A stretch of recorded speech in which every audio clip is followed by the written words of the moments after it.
ಭಾರತದ ವಿರುದ್ಧ ಯುದ್ಧಕ್ಕೆ ತಯಾರಾದಂತೆ ಪೋಸ್ ಕೊಡ್ತಾ ಇರ್ತಕ್ಕಂತಹ ಪಾಕಿಸ್ತಾನಕ್ಕೆ ಅಲ್ಲಿನ ಸೈನಿಕರೇ ಶಾಕ್ ನೀಡ್ತಿದ್ದಾರೆ. ಭಾರತದ ವಿರುದ್ಧ ಯುದ್ಧ ಮಾಡೋದಕ್ಕೆ ಹೆದರಿ ಹಲವು ಸೈನಿಕರು ಹಾಗೆ ಸೇನಾ ಅಧಿಕಾರಿಗಳು ರಾಜೀನಾಮೆಯನ್ನ ನೀಡ್ತಾ ಇರೋದು ಪಾಕ್ ಸರ್ಕಾರಕ್ಕೆ ದೊಡ್ಡ ತಲೆನೋವಾಗಿದೆ. ಹೌದು, ಕೇವಲ 2 ದಿನಗಳಲ್ಲಿ ಸುಮಾರು 5,000ಕ್ಕೂ ಅಧಿಕ ಅಧಿಕಾರಿಗಳು ಮತ್ತು ಸೈನಿಕರು ರಾಜೀನಾಮೆಯನ್ನ ನೀಡ್ತಿದ್ದಾರೆ ಅಂತ ವರದಿಯಾಗಿದೆ. ಭಾರತವು ಯಾವುದೇ ಕ್ಷಣದಲ್ಲಿ ಪ್ರಬಲ ಮಿಲಿಟರಿ ಕಾರ್ಯಾಚರಣೆಯನ್ನ ಪ್ರಾರಂಭಿಸಬಹುದು ಎಂಬಂತಹ ಭಯದಿಂದ ಪಾಕಿಸ್ತಾನಿ ಸೈನಿಕರ ಕುಟುಂಬಗಳು ಉದ್ಯೋಗಕ್ಕೆ ರಾಜೀನಾಮೆಯನ್ನ ನೀಡುವಂತೆ ಒತ್ತಾಯಿಸುತ್ತಿವೆ ಅಂತೆ. ಹೀಗಾಗಿ ಕೆಲವು ಸೈನಿಕರು ತಮ್ಮ ಸುರಕ್ಷತೆಯ ಬಗ್ಗೆ ಭಯಗೊಂಡು ಕರ್ತವ್ಯದಿಂದ ಹಿಂದೆ ಸರಿತಿದ್ದಾರೆ. ಈಗಾಗಲೇ ಕೆಲವರು ರಾಜೀನಾಮೆಯನ್ನ ನೀಡಿದ್ದು ಮುಂದಿನ ದಿನಗಳಲ್ಲಿ ಮತ್ತಷ್ಟು ಸಂಖ್ಯೆಯಲ್ಲಿ ಸೈನಿಕರು ರಾಜೀನಾಮೆಯನ್ನ ನೀಡಲಿದ್ದಾರೆ ಅಂತ ವರದಿಯಾಗಿದೆ. ಇನ್ನು ಈ ರಾಜೀನಾಮೆ ನೀಡುವವರ ಸಂಖ್ಯೆ ಜಾಸ್ತಿ ಆಗ್ತಾ ಇದ್ದಂತೆ ಪಾಕ್ ಸೇನೆ ಅಧಿಕಾರಿಗಳಿಗೆ ಎಚ್ಚರಿಕೆಯನ್ನ ನೀಡಿದೆ.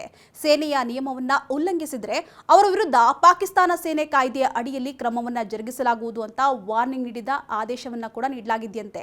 ಮತ್ತೊಂದೆಡೆ ಆರ್ಥಿಕವಾಗಿ ಈಗಾಗಲೇ ತತ್ತರಿಸಿ ಹೋಗಿರ್ತಕ್ಕಂತಹ ಪಾಕಿಸ್ತಾನದ ಮೇಲೆ ಬಲೂಚಿಸ್ತಾನದ ಪ್ರತ್ಯೇಕವಾದಿಗಳು ಹಾಗೆ ತಾಲಿಬಾನ್ ಕಡೆಯಿಂದಲೂ ಕೂಡ ದಾಳಿ ನಡೀತಾ ಇದೆ.